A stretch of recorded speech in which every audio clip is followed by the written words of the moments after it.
അമ്മയെ കാണുന്ന സമയത്ത് ഒരു പ്രത്യേക ഫീലായിരുന്നു. സുരേഷിൻ്റെ വീട്ടിൽ നിന്ന് തിരിച്ച് ട്രിച്ചിക്ക് വന്നു. ട്രിച്ചി എത്തുമ്പോഴത്തേക്കും കോൾ വന്നു, അമ്മ പോയി എന്ന്. കെ ബാലാജി എന്ന് പറയുന്ന ഈ ഒരു വില്ലൻ ക്യാരക്ടർ, അദ്ദേഹത്തിൻ്റെ എന്ന് പറഞ്ഞ ഒരു മനുഷ്യൻ തകർന്നു പോകാന്ന് പറയില്ലേ, അപ്പോൾ ഡാഡിയുടെ കൂടെ തന്നെയായിരുന്നു ഞാൻ അന്ന് ആ ഫ്യൂണറലിന് നിന്നിരുന്നത്. അങ്ങനെ ഞങ്ങൾ ക്രീമേഷൻ ഗ്രൗണ്ടിൽ കൊണ്ടുപോകുമ്പോൾ സുരേഷും ലാലും എല്ലാം പറഞ്ഞ് ഡാഡി വരണ്ട. No, he came. അത് കഴിഞ്ഞിട്ട് it was such a great difficulty for me. I was holding him. ഞങ്ങൾ അത്രയും സ്ട്രഗിൾ ചെയ്തു ഡാഡീനെ ഒന്ന് പിടിച്ച് പുറകിലോട്ട് മാറ്റാൻ വേണ്ടി. മമ്മി പോയതിനോട് കൂടിയിട്ട് ഡാഡി തകർന്നു പോയി. വിധി, വിശ്വാസം, നിങ്ങൾക്ക് പുച്ഛമായിരിക്കും, പക്ഷേ എനിക്കെൻ്റെ വിശ്വാസമുണ്ട്. ആ വിശ്വാസത്തിനെ കുറിച്ച് വല്ലവരും പറഞ്ഞു കഴിഞ്ഞാൽ ഇപ്പോഴും മേജർ രവി പ്രതികരിക്കുന്നുമുണ്ട്. അവൻ്റെ കല്യാണത്തിന് ദി ഓൾ കെയിം ഫ്രം, എല്ലാം അബ്രോഡിലായിരുന്നു. അപ്പു അടക്കം എവിടെയോ അവൻ്റെ ബാക്ക് പാക്കും വെച്ചിട്ട് ആംസ്റ്റർഡാമിൽ എവിടെയോ കിടന്ന് കറങ്ങിയായിരുന്നു. ലാൽ വിളിച്ചിട്ട് അപ്പുവിൻ്റെ അടുത്ത് പറഞ്ഞു, Appu you got to come for Arjun's wedding. കല്യാണത്തിൻ്റെ കാലത്ത് അപ്പു അവിടെ വന്നിരിക്കുന്നു. നമുക്ക് ബിരിയാണി വിളമ്പി തന്നിരുന്ന ഒരു മമ്മൂക്കയാണ് എനിക്കറിയാം. അതുപോലെ മമ്മൂക്കയായിട്ടുള്ള എൻ്റെ ബന്ധം എന്ന് പറഞ്ഞാൽ എനിക്ക് എന്തെങ്കിലും ആവശ്യമുള്ളപ്പോൾ ഞാൻ പോയിച്ചിട്ട് പറഞ്ഞു കഴിഞ്ഞാൽ ആദ്യം എന്നെ കാണാൻ പറ്റില്ല, നിങ്ങൾക്ക് പ്രാന്തല്ല എന്നൊക്കെ. പക്ഷെ നമ്മൾ വിഷമിച്ചിട്ട് ഇവിടെ ഇരിക്കുന്ന സമയത്ത് 5 മിനിറ്റിൽ കാണാൻ ഒരു കോൾ വരുന്നു, അല്ലെങ്കിൽ വേറെ ആരെങ്കിലും വന്നത് നമുക്ക് നാളെ അത് ചെയ്യാമെന്ന് പറഞ്ഞിട്ട് കിട്ടുന്നു. അതങ്ങനൊരു വകുപ്പാണ്. യെസ്, ആ എയർപോർട്ടിൽ വെച്ചിട്ട് ഞാൻ സിനിമയിലോട്ട് വരാനുള്ളൊരു കാരണഭൂതനായിട്ടുള്ള സുരേഷ് ബാലാജി എന്ന് പറയുന്ന ആ വ്യക്തി, പിന്നീട് ഞങ്ങളുടെ ഒരു സൗഹൃദം എങ്ങനെയാണെന്ന് ചോദിച്ചു കഴിഞ്ഞാൽ, അത് ആ ഷൂട്ടിംഗ് കഴിയുമ്പോഴത്തേക്കും സുരേഷിൻ്റെ വൈഫ് ഉഷയും സിത്താരയും കുട്ടികൾ, സിത്താരയും സൂരജും വളരെ ചെറിയ കുട്ടികൾ. സിത്താര എൻ്റെ മോൻ്റെ ക്ലാസ്മേറ്റ്, ആ ഒരു ലെവലാണ്. Suraj was very small. Usha one of the famous dancers. ഞാൻ വിനീത്, നമ്മുടെ നടൻ വിനീത്, ഒരു പ്രാവശ്യം അങ്ങനെ ഉഷയുടെ കാര്യം പറഞ്ഞ സമയത്ത് വിനീതിൻ്റെ ആ മുഖത്ത് കണ്ടൊരു ബഹുമാനം ഈ ഉഷയോട്. കാരണം she's such a great dancer. അയ്യോ ചേച്ചിയുടെ എന്താ ചേട്ടാ ഈ പറഞ്ഞ്, ഷീസ് ലൈക്ക് മൈ ഗുരു എന്നൊക്കെ പറഞ്ഞു. അപ്പോഴാണ് നമ്മളറിയുന്നത് നമ്മുടെ വീട്ടിലെ കുട്ടി ഇത്ര വലിയ ഫേമസ് ആണെന്നുള്ളത്. അപ്പം അവിടുന്ന് എൻ്റെ ഫാമിലിയും ഇവരുടെ ഫാമിലിയായിട്ട് ബന്ധമായി. ഇവർ ഷൂട്ടിംഗ് കഴിഞ്ഞ് പാക്ക് ചെയ്ത് പോരുന്ന സമയത്ത് എൻ്റെയും പോസ്റ്റിംഗ് അപ്പം തിരിച്ചു വന്നിരിക്കുന്നു. ഞാൻ നേരത്തെ ആദ്യം ഞാൻ പറഞ്ഞു 12-ാം തീയതി രാത്രി വന്ന ഒരു ഓർഡർ, നിങ്ങളുടെ പോസ്റ്റിംഗ് ക്യാൻസൽ എന്ന് പറഞ്ഞ്. അപ്പം ഞാനത് വിശ്വസിക്കുന്നത് ഒരു നിമിത്തമാണത്. എൻ്റെ ജീവിതത്തിൽ ഇങ്ങനെയൊക്കെ ആവണം എന്നുള്ളത് ഓൾറെഡി പ്രീ ഡിസ്റ്റൻ്റ് ആയിരിക്കും. അതുകൊണ്ടായിരിക്കും ആ 12-ാം തീയതി ഞാൻ പോവാതിരുന്നു. നേരെ മറിച്ച് 13-ാം തീയതി കാലത്തെ ഫ്ലൈറ്റിൽ ഞാൻ കയറിപ്പോയിരുന്നെങ്കിൽ സുരേഷ് ബാലാജി ഞാൻ കാണില്ലായിരുന്നു, ഞാൻ ഇങ്ങനൊന്നും ആവില്ലായിരുന്നു. സോ എല്ലാറ്റിനും ഞാനൊരു ആ വിധിക്ക് എന്നുള്ളത്, നിങ്ങൾ പലരും ചിലപ്പം അത് പറഞ്ഞു കഴിഞ്ഞാൽ കമൻ്റൊക്കെ ഇടുമായിരിക്കും. വിധി, വിശ്വാസം, നിങ്ങൾക്ക് പുച്ഛമായിരിക്കും, പക്ഷേ എനിക്കെൻ്റെ വിശ്വാസമുണ്ട്. ആ വിശ്വാസത്തിനെക്കുറിച്ച് വല്ലവരും പറഞ്ഞു കഴിഞ്ഞാൽ ഇപ്പോഴും മേജർ രവി പ്രതികരിക്കുന്നുമുണ്ട്. സോ ആ 12-ാം തീയതി ഓർഡർ വന്നത് ആയിരിക്കാം, അത് നീ ഇങ്ങോട്ട് വാ എന്നുള്ളത് പറഞ്ഞിട്ടാണ് ഞാനന്ന് മോഹൻലാലിനെ കാണുന്നതും അവർ റിലേഷൻഷിപ്പ് സ്റ്റാർട്ട് ചെയ്യുന്നത്. അതിനെല്ലാം കാരണമായതാരാണെന്ന് സുരേഷ് ബാലാജി എൻ്റെ അടുത്ത് വന്ന് സംസാരിച്ചു. അങ്ങനെ ഞാനും സുരേഷ് ബാലാജിയും ഉഷയും അനിതയും എൻ്റെ മോനും അർജുനും സിത്താര ഇവരെല്ലാവരും കൂടെ ഒരുമിച്ച് ഒരു ഫ്ലൈറ്റിലാണ് ഞങ്ങൾ തിരിച്ച് മദ്രാസിലേക്ക് വരുന്നത്, ഷൂട്ടിംഗ് കഴിഞ്ഞിട്ട് വരുമ്പോൾ. അപ്പോഴത്തേക്ക് എൻ്റെ പോസ്റ്റിംഗ് ട്രിച്ചിക്കായിരിക്കുന്നു. അങ്ങനെ ഞാൻ അവിടെ വന്ന് സുരേഷിൻ്റെ വീട്ടിലാണ് താമസിച്ചത്. സുരേഷിൻ്റെ വീട്ടിൽ തൊട്ടടുത്താണ് ബാലാജി സാർ. കാരണം സുരേഷിൻ്റെയൊക്കെ അച്ഛൻ കെ ബാലാജി എന്ന് പറയുന്ന ആ ഒരു മഹാവ്യക്തിനെ അവിടെ വെച്ച് കണ്ടു. കാരണം നമ്മളൊക്കെ ഒരു വില്ലനായിട്ട് കണ്ടിരുന്ന ഈ ഒരു വ്യക്തിനെ പെട്ടെന്ന് നോക്കുമ്പോൾ നമ്മുടെ ഒരു വീട്ടിൽ താമസിക്കുകയാണ്. കാലത്ത് എഴുന്നേറ്റ് കഴിഞ്ഞാൽ ആ ഒരു ഗാംഭീര്യത്തിന് മുമ്പ് നടക്കാൻ പോകുന്നതും ആളുകൾ അദ്ദേഹത്തെ കാണാൻ വരുന്നതും അദ്ദേഹം ഓഫീസിൽ പോകുന്നു. ഓഫീസിൽ പോകാമെന്ന് പറഞ്ഞു കഴിഞ്ഞാൽ അദ്ദേഹം സ്വന്തം കാറെടുത്ത്, ആ ബെൻസ് കാറെടുത്ത് 200 മീറ്ററേ ഉള്ളൂ ഓഫീസും അദ്ദേഹത്തിൻ്റെ വീടും തമ്മിൽ. പക്ഷേ മൂപ്പരനെ ഓടിച്ച് അങ്ങോട്ട് പോകും. അത് കഴിഞ്ഞ് ഉച്ചയ്ക്ക് ശാപ്പാട് കഴിക്കാൻ വന്നു കഴിഞ്ഞാൽ പിന്നെ ബാലാജി സാറിൻ്റെ ഓഫീസിൽ പോക്ക് കഴിഞ്ഞു. We all use to call him with lot of love daddy. കാരണം അത് സുരേഷ് വിളിക്കുന്നത് കേട്ടിട്ടായിരിക്കാം, അല്ലെങ്കിൽ സുച്ചി വിളിക്കുന്നത് കേട്ടിട്ടായിരിക്കാം, മോഹൻലാലും എല്ലാവരും വിളിക്കുന്നത് ഡാഡി എന്നാണ്. ഈവൻ ഗ്രാൻഡ് ചിൽഡ്രൻ, ഈ സിത്താരയും അപ്പു, പ്രണവും, അതുപോലെ തന്നെ മായയും സൂരജും എല്ലാവരും വിളിക്കുന്നത് ഡാഡീനെ ഡാഡി എന്നായിരുന്നു. അങ്ങനെ എൻ്റെ മോനും ഡാഡീനെ ഡാഡി എന്ന് വിളിക്കുമായിരുന്നു. ഞങ്ങളെല്ലാവരും ഡാഡിയായിരുന്നു. അതേപോലെ തന്നെയായിരുന്നു സുരേഷിൻ്റെ അമ്മ. Xi was A great lady. നമ്മൾ ഒരു വ്യക്തിനെ കാണുന്ന സമയത്ത് നമുക്കറിയാം ഇവരെന്തോ ആണെന്നുള്ളത്. എന്നാലോ വളരെ quiet, but she so caring. ഡാഡിനെയും കെയർ ചെയ്തിരുന്നൊക്കെ കണ്ടു കഴിഞ്ഞാൽ നമുക്ക് ഷി വാസ് എ ഐശ്വര്യം ഓഫ് ദാറ്റ് ഹൗസ് എന്ന് പറയുന്നില്ലേ. ചെല്ലുന്ന സമയത്ത് അമ്മയെ കാണുന്ന സമയത്ത് ഒരു പ്രത്യേക ഫീലായിരുന്നു. അത് നമ്മളൊക്കെ ചെന്ന് കഴിഞ്ഞാൽ നമുക്ക് വേണ്ടി ആഹാരം ഉണ്ടാക്കി തരുന്നതിൽ വളരെയധികം ശ്രദ്ധ കേന്ദ്രീകരിച്ചിരുന്ന ഒരു വ്യക്തിയായിരുന്നു അമ്മ. അങ്ങനെ ഞങ്ങൾ ആ വീടുമായിട്ടൊരു ബന്ധം തുടങ്ങി. അത് കഴിഞ്ഞ് ഞാൻ ട്രിച്ചിയിലോട്ട് പോകുന്നു. ലാലിനെ ഇടയ്ക്കിടയ്ക്ക് അപ്പോൾ എപ്പോഴും വന്നു കഴിഞ്ഞാൽ അവിടെ ഉണ്ടായിരിക്കും, കാണും. അപ്പോഴൊക്കെ ഞാൻ സർവീസിലുണ്ട്. അപ്പോൾ ഞാൻ എഗെയിൻ തിരിച്ച് ഞാൻ ട്രിച്ചിയിൽ വരുന്നു. ട്രിച്ചിയിൽ വന്നിട്ട് മിലിറ്ററി ഇൻ്റലിജൻസ് അവിടെ നോക്കണം. പിന്നെ എല്ലാ സാറ്റർഡേയും സൺഡേയും ഞങ്ങൾ മദ്രാസിൽ വരും. സുരേഷിൻ്റെ കൂടെ താമസിക്കും. അത് കഴിഞ്ഞ് തിങ്കളാഴ്ച ആകുമ്പോഴത്തേക്കും ഞാൻ തിരിച്ച് ഓഫീസിലോട്ട് ചെല്ലും. അങ്ങനെ അതൊരു ബന്ധം ഭയങ്കരമായിട്ടുള്ള ഒരു ഫാമിലി റിലേഷനായിപ്പോയി. അതാണ് ഞാൻ പറയുന്നത്. സുരേഷ് എന്ന് പറഞ്ഞു കഴിഞ്ഞാൽ ഇത്രയും കാലത്തെ പരിചയമുണ്ടപ്പം ഇന്നേ വരെ ഞങ്ങളുടെ ഫ്രണ്ട്ഷിപ്പ് സർക്കിളിലോ അല്ലെങ്കിൽ എവിടെയെങ്കിലും ഈ സുരേഷിനെ കുറിച്ച് ഒരാൾ അത് സുരേഷ് ശരിയല്ല കേട്ടോ എന്ന് ഞാൻ കേട്ടിട്ടില്ല. Everybody talks high about. നിങ്ങളാരും കണ്ടു കാണില്ലായിരിക്കും, പക്ഷേ ഈസ് എ ഗ്രേറ്റ് പേഴ്സണാലിറ്റി. അതൊരു പക്ഷേ അമ്മയുടെ ആ സ്വഭാവമായിരിക്കാം, പക്ഷെ കണ്ടു കഴിഞ്ഞാൽ ഡാഡിയെ പോലെ ഇരിക്കും. But then he's A great person and Usha is another caring person. ആ ഫാമിലിയായിട്ട് ഞങ്ങൾ വളരെയധികം അടുത്തു. ഈ സമയത്തൊക്കെ സുച്ചിൻ ലാലൻ തൊട്ടടുത്ത് ഡാഡിയുടെ വീട്ടിൽ അല്ലെങ്കിൽ അതിൻ്റെ മുകളിലത്തെ വീട്ടിലായിരുന്നു താമസിച്ചിരുന്നത്. So this relationship continued four while I was in the army. അങ്ങനെ ഒരു ദിവസം ഞായറാഴ്ച മറ്റാണ് തോന്നുന്നു, വണ്ടിയെടുത്ത് ലാലിൻ്റെ വീട്ടിൽ നിന്ന് സുരേഷിൻ്റെ വീട്ടിൽ നിന്ന് തിരിച്ച് ട്രിച്ചിക്ക് വന്നു. ട്രിച്ചി എത്തുമ്പോഴത്തേക്കും കോൾ വന്നു. ഓഫീസിലെ ഫോണിൽ കോൾ വന്നിരിക്കുന്നു, അമ്മ പോയി എന്നും പറഞ്ഞു.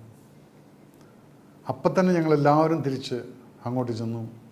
മദ്രാസ് പോയി. ആ ഫ്യൂണറൽ കഴിയുന്നവരേക്കും we all were crying like anything. Why? Because this attachment was something unimaginable. അമ്മയായിട്ടുള്ള ആ ഒരു അന്ന് ഞാൻ കണ്ടതാണ് കെ ബാലാജി എന്ന് പറയുന്ന ഈ ഒരു വില്ലൻ ക്യാരക്ടർ.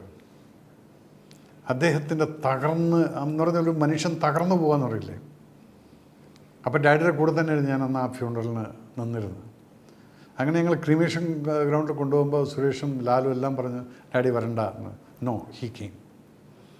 അത് കഴിഞ്ഞിട്ട് it was such a great difficulty for me. I was holding him.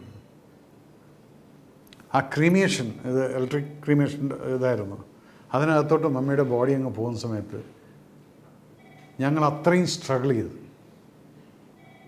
ഡാഡീനെ ഒന്ന് പിടിച്ച് പുറകിലോട്ട് മാറ്റാൻ വേണ്ടി. അവിടെ ആ ബന്ധങ്ങളും റിലേഷൻഷിപ്പും ഒക്കെ കാണുന്നത് മമ്മി പോയതിനോട് കൂടിയിട്ട് ഡാഡി തകർന്നു പോയി.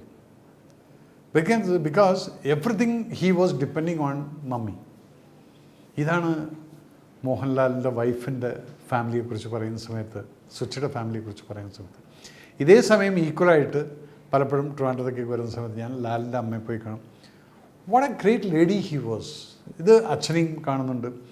ഇതൊക്കെ കാണുന്ന സമയത്ത് നമ്മൾ വിചാരിക്കും ഒരുപക്ഷെ ഈ കുട്ടികളെല്ലാം ഈ ഒരു ലെവലിലെത്തുന്ന ഈ അച്ഛനമ്മമാർ ചെയ്തിരിക്കുന്ന മുൻ ജന്മത്തിലെ കർമ്മങ്ങൾ കൊണ്ടായിരിക്കാം എന്നുള്ളത് നമുക്ക് മനസ്സിലാവുന്ന അവരുടെ ഇപ്പോഴത്തെ ബിഹേവിയർ കാണുന്ന സമയത്താണ്. അങ്ങനെ ആ ഒരു സിനിമയിലോട്ടുള്ള വരവിൽ ഇതുപോലൊരു റിലേഷൻ ഉണ്ടാക്കിയിട്ട് എനിക്കൊരു ഫാമിലി എന്ന് പറയുന്നത് ഞങ്ങൾക്ക് എല്ലാവർക്കും. ഇന്നും എൻ്റെ മകൻ Arjun is a cameraman no. Arjun ആകെ ഒരാളിനെയാണ് ഞാൻ സുച്ചി ചെറുമ എന്ന് പറഞ്ഞാൽ സുച്ചിനെ വിളിക്കുന്നത് സുച്ചി ചെറുമ എന്നാണ്. ഇപ്പോൾ റീസെൻ്റ്ലി അവൻ്റെ കല്യാണത്തിന് ദി ഓൾ കെയിം ഫ്രം എല്ലാം അബ്രോഡിലായിരുന്നു. അപ്പു അടക്കം എവിടെയോ അവൻ്റെ ബാക്ക് പാക്കും വെച്ചിട്ട് ആംസ്റ്റർഡാമിൽ എവിടെയോ കിടന്ന് കറങ്ങിയായിരുന്നു. അപ്പം അർജുനോ അതോ എൻ്റെ അനിതയോ മറ്റാണ് പറഞ്ഞത്, സുച്ചി വിളിച്ചിട്ട് സുച്ചില്ല ലാൽ വിളിച്ചിട്ട് അപ്പുവിൻ്റെ അടുത്ത് പറഞ്ഞു, Appu you got to come for Arjun's wedding. You know that നിന്നെ ആദ്യമായിട്ട് ഡയറക്റ്റ് ചെയ്ത് റിവേങ്കിളാണ്, അപ്പം അത് മറക്കണ്ട. And you got an award also for this thing. കല്യാണത്തിൻ്റെ കാലത്ത് അപ്പോൾ അവിടെ വന്നിരിക്കുന്നു. So this is something you feel we got a strong bonding relationship എന്നുള്ളത്. അങ്ങനെ ഒരു ഫാമിലി എല്ലാവരും അവിടെ ഉണ്ടായിരുന്നു. കാലത്തും വൈകിട്ടും ഉഷയും ബാലാജി സുരേഷ് അന്ന് വേറൊരു ഫംഗ്ഷൻ പോകുന്നുണ്ട്. പക്ഷേ യുനോ സിനിമയിൽ കൂടെ കിട്ടിയിരിക്കുന്ന നല്ല നല്ല ബന്ധങ്ങളാണ് ഇതൊക്കെ. ഇതേ സമയത്ത് മദ്രാസിലെ കാര്യങ്ങൾ പറഞ്ഞു കഴിഞ്ഞാൽ ഞാൻ വേറൊരു സംഭവം കണ്ടത് എങ്ങനെയാണ്, മമ്മൂക്കയുടെ വീട്ടിൽ മമ്മൂക്കായിട്ട് പരിചയപ്പെട്ടു ഈ സമയത്ത് പട്ടാളത്തിൽ ഇരിക്കുമ്പോൾ തന്നെ. അങ്ങനെ മമ്മൂക്കയുടെ വീട്ടിൽ പലപ്പോഴും ഈദിന് അല്ലെങ്കിൽ പെരുന്നാളിൻ്റെ സമയത്ത് പോയി കഴിഞ്ഞാൽ ഇറ്റ്സ് എ ട്രീറ്റ് വാച്ചിങ് ചേച്ചി ട്രീറ്റിങ് യു. എല്ലാവരും ഇരുത്തി ബിരിയാണി കഴിപ്പിക്കുന്ന മമ്മൂക്ക നമ്മളോട് കാണിക്കുന്ന ആ കെയർ കാണുമ്പോൾ വിചാരിക്കും, വൈ ഷുഡ് ഈ ഷോ ദിസ് കെയർ? നമ്മളൊക്കെ ആരാണ്, ഞാൻ ആരാണ്, ഒരു officer, okay. But then I am very lucky to get certain family relationship with these people. And finally ഒരു 5-6 വർഷം മുന്നേ, ഏകദേശം നോക്കിക്കഴിഞ്ഞാൽ ഒരു 10 വർഷത്തോളം ആയിരിക്കുന്നു, ഡാഡിയും മരിച്ചുപോയി. പക്ഷേ എങ്കിലും ഞങ്ങളൊന്നും, പിന്നെ ഞാൻ എൻ്റെ സിനിമ എന്നും പറഞ്ഞ് ഇങ്ങോട്ട് ഷിഫ്റ്റ് ചെയ്തതിന് ശേഷം ദെൻ ഓഫ് കോഴ്സ് നമ്മൾ ഫോണിൽ കൂടെയുള്ള ടച്ച് ഉണ്ടെങ്കിലും ആ ഒരു റിലേഷൻഷിപ്പ് ഇപ്പോഴും മെയിൻറ്റെയിൻ ചെയ്ത് പോകുന്നത്. എന്തെങ്കിലും സംഭവിച്ചു കഴിഞ്ഞാൽ വി ആർ ഓൾ ദ, നമുക്കെന്തെങ്കിലും പറ്റിക്കഴിഞ്ഞാൽ അതുപോലെ തന്നെ കെയറിങ് ആയിട്ടുള്ള കോളം കിട്ടുന്ന ഒരു ഫാമിലി റിലേഷൻഷിപ്പ് എനിക്ക് ഈ സിനിമയിലൂടെ ആ മാർച്ച് 13 തുടങ്ങിയുള്ള ബന്ധത്തിൽ സുരേഷ് ബാലാജിയിലൂടെ ഉണ്ട്. അത് ഞാൻ ഒരിക്കലും മറക്കില്ല. പിന്നെ ലാലിനെ കുറിച്ച് പറഞ്ഞു കഴിഞ്ഞാൽ പല കാര്യങ്ങളിലും ഒരുപക്ഷെ ഈ എപ്പിസോഡുകളിൽ പല എപ്പിസോഡുകളും പറയുന്നതിലൊക്കെ ഈ മോഹൻലാൽ എന്നുള്ള വ്യക്തി വരുമായിരിക്കും. മമ്മൂക്ക കൂട്ടത്തിൽ വരും. പക്ഷെ മമ്മൂക്കയുടെയൊക്കെ ഞാൻ കഴിഞ്ഞ എപ്പിസോഡിൽ ഞാൻ പറഞ്ഞായിരുന്നു, ആ പെരുന്നാളിനൊക്കെ മമ്മൂക്ക കെയർ ചെയ്തിട്ട് നമ്മളെ വീട്ടിൽ വിളിച്ചിരുത്തിയിട്ട് നമുക്ക് ബിരിയാണി വിളമ്പി തന്നിരുന്ന ഒരു മമ്മൂക്കയാണ് എനിക്കറിയാം. അതുപോലെ മമ്മൂക്കയായിട്ടുള്ള എൻ്റെ ബന്ധം എന്ന് പറഞ്ഞാൽ എനിക്ക് എന്തെങ്കിലും ആവശ്യമുള്ളപ്പോൾ ഞാൻ പോയിച്ചിട്ട് പറഞ്ഞു കഴിഞ്ഞാൽ ആദ്യം എന്നെക്കൊണ്ടൊന്നും പറ്റില്ല, നിങ്ങൾക്ക് പ്രാന്തല്ലേ എന്നൊക്കെ പറയും. പക്ഷെ നമ്മൾ വിഷമിച്ചിട്ട് ഇവിടെ ഇരിക്കുന്ന സമയത്ത് 5 മിനിറ്റിൽ കാണാൻ ഒരു കോൾ വരുന്നു, അല്ലെങ്കിൽ വേറെ ആരെങ്കിലും വന്നിട്ട് നമുക്ക് നാളെ അത് ചെയ്യാമെന്ന് പറഞ്ഞിട്ടുണ്ട് കേട്ടോ എന്ന് പറഞ്ഞു. അതങ്ങനൊരു വകുപ്പാണത്. ഏകദേശം എൻ്റെ ഈ മമ്മൂക്കാൻ്റെയൊക്കെ സ്വഭാവം ഒരുപോലെയാണ്. ഞാൻ എടുത്തെടുത്തങ്ങ് ചാടും, പക്ഷെ പിന്നീട് നോ എന്ന് പറഞ്ഞു കഴിഞ്ഞാൽ ആ കാര്യം ഞാൻ ചെയ്തു കൊടുക്കും, അത് ആർക്കെങ്കിലും വേണ്ടിയിട്ട്.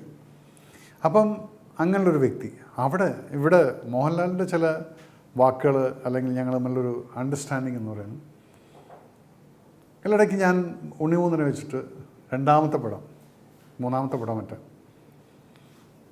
അത് ചെയ്യാൻ വേണ്ടി നിൽക്കുമ്പോൾ ആദ്യം പൃഥ്വിരാജായിരുന്നാൽ രാജു പോയിട്ട് ഏതോ മണിരത്നം പടത്തിൽ പോയി കുടുങ്ങി 300 ദിവസം കുടുങ്ങിയിട്ട് പറഞ്ഞു, ചേട്ടാ എന്നെ കൊണ്ട് ഇത് പറ്റുന്നില്ല, അവിടുന്ന് ഒഴിവാൻ പറ്റുന്നില്ല എന്ന് പറഞ്ഞിട്ട് ഉണ്ണിമൂന്നിനെ വെച്ച് പടം ചെയ്യാമെന്ന് പറഞ്ഞ് പ്ലാൻ ചെയ്തു.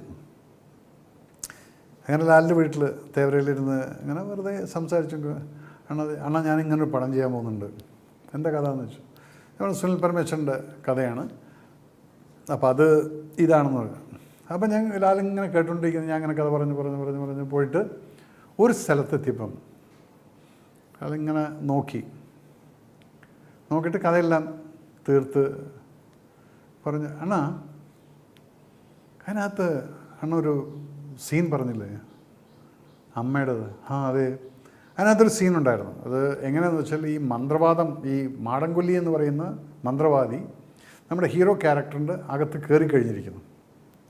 അപ്പം ചെയ്യുന്നത് മുഴുവൻ നല്ല സാത്വികനായിട്ടുള്ളൊരു സുന്ദരനായിട്ടുള്ള സുഖനായിട്ടുള്ളൊരു പയ്യൻ ചെയ്യുന്നത് മുഴുവൻ ഭയങ്കരമായിട്ടുള്ള പൈശാചികമായിട്ടുള്ള കാര്യങ്ങളാണ് ചെയ്യുന്നത്. അതാണ് ഈ മന്ത്രവാദത്തിൻ്റെയൊക്കെ ഒരു ബാഡ് സൈഡാണ് അതിനകത്ത് കാണിക്കുന്നത്, ബ്ലാക്ക് മാജിക്കിൻ്റെ. ഈ ബ്ലാക്ക് മാജിക് എന്ന് പറയുന്നത് നമ്മൾ മറ്റുള്ളവരെ നശിപ്പിക്കാൻ വേണ്ടി എങ്ങനെയൊക്കെ ഷോർട്ട് കട്ട് അടിച്ച് ചെയ്യാമെന്നുള്ള ചില മന്ത്രവാദികളുണ്ട് ഇവിടെ. അപ്പോൾ അവരുടെ പിറകിൽ നടക്കുന്ന കുറേ മനുഷ്യന്മാരും ഉണ്ട് നമ്മുടെ അടുത്ത്, ഷോർട്ട് കട്ട് അടിച്ച് മറ്റവനെ നശിപ്പിക്കാൻ വേണ്ടിയിട്ട്. അപ്പോൾ നമ്മൾ മറ്റുള്ളവരുടെ നാശത്തിനെക്കുറിച്ച് നമ്മൾ ചിന്തിച്ചു കഴിഞ്ഞാൽ നമ്മുടെ മനസ്സിനകത്ത് ഈ നാശമാണ് കയറി കിടക്കുന്നത്. ഇവരുടെ മുഖത്തിടക്കത് കാണാൻ കഴിയും. കുറേ കാലങ്ങൾ കഴിയുമ്പോൾ ഇവൻ്റെ മുഖം കറുത്തുകൊണ്ടിരിക്കും. ഇവൻ്റെ ആ പേഴ്സണാലിറ്റി, ആ ഒരു ഫേസിൽ കാണുന്ന ഐശ്വര്യം, ഇതെല്ലാം പോവും. അവൻ എത്ര ചിരിച്ചാലും അവൻ്റെ പിറകിൽ ആ ബ്ലാക്ക് മാജിക്കിൻ്റെ ഇമ്പാക്ട്സ് കാണാൻ തുടങ്ങും. ഇവിടെ പലരെയും നമ്മൾ കണ്ടിട്ടുണ്ടെന്നുള്ളത്. ഇവരുടെ വിചാരം മറ്റുള്ളവനെ നശിപ്പിച്ചാൽ ഞാൻ കയറി വരും എന്നുള്ളൊരു വിചാരമാണ്. ഒരിക്കലുമില്ല. നമ്മൾ മറ്റുള്ളവർക്ക് വേണ്ടി പോസിറ്റീവായിട്ട് ചിന്തിച്ചാൽ മാത്രമേ നമുക്ക് പോസിറ്റീവ് വരുള്ളൂ എന്നുള്ളത് ഞാൻ എല്ലാവരോടും പറയുന്നുണ്ട്. കേൾക്കുന്ന ഓരോരുത്തരും അത് പ്രത്യേകം ശ്രദ്ധിക്കും. മറ്റുള്ളവർ നശിച്ചിട്ട് നിങ്ങൾ നേരിടേണ്ട ആവശ്യമില്ല.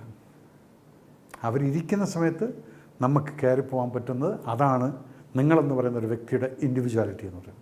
ഇതാണ് ഈ മാടൻകൊല്ലി എന്നുള്ള കഥയിൽ പറയുന്നത്, സുനിൽ എഴുതിയിരിക്കുന്നത്, മന്ത്രവാദത്തിൻ്റെ ബാഡ് സൈഡ്. അപ്പം അതിനകത്ത് എന്താണെന്ന് വെച്ചാൽ ഈ മകനിത് കയറിയിട്ട് അവിടെ വീട്ടിൻ്റെ മുറ്റത്തുള്ള ഭഗവതി പ്രതിമ ഇളക്കിക്കൊണ്ടുപോയി കുളത്തിലെറിയുന്ന ഹീറോ ഉണ്ട്.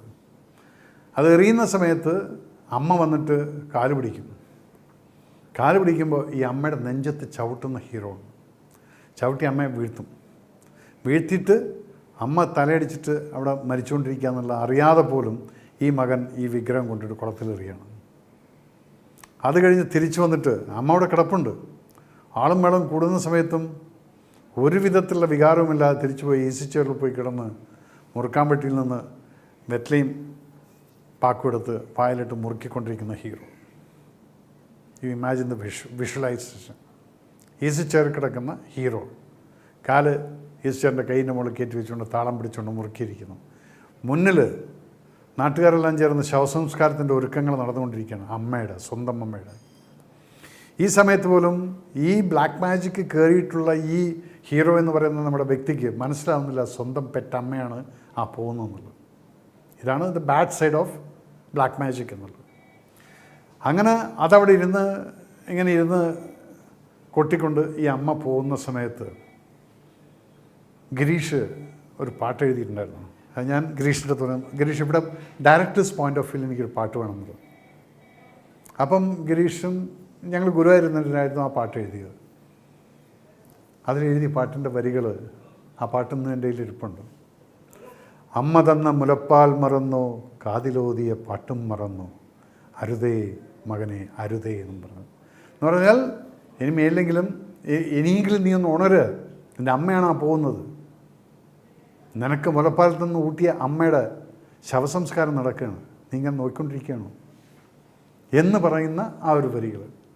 അപ്പം ഇത് ഞാൻ ലാലിൻ്റെ അടുത്തെല്ലാം പറഞ്ഞപ്പോൾ ലാൽ പറഞ്ഞു, ആണ് ആ ഭഗവതി എടുത്തുകൊണ്ട് പോകുന്ന സമയത്ത് അമ്മ വന്ന് തടയുമ്പോൾ അമ്മയുടെ നെഞ്ചത്ത് ചവിട്ടുന്നു എന്ന് പറഞ്ഞു. ആ ഒരു ഷോട്ട് എടുക്കാൻ അണ്ണനെ കൊണ്ട് സാധിക്കുമോ എന്ന് ചോദിച്ചു. സ്റ്റാർട്ട് ക്യാമറ ആക്ഷൻ പറയാൻ പറ്റുമോ എന്ന് ചോദിച്ചു. ഞാനൊന്നിങ്ങനെ നോക്കി. അവിടെയാണ് മോഹൻലാൽ എന്ന വ്യക്തി എന്നെ മനസ്സിലാക്കുന്നത്. ഒരമ്മയെ എത്രത്തോളം സ്നേഹിക്കുന്നു എന്നുള്ളത് നമുക്കെല്ലാവർക്കും അറിയാം, ലാലിനും അറിയാമായിരുന്നു അത്.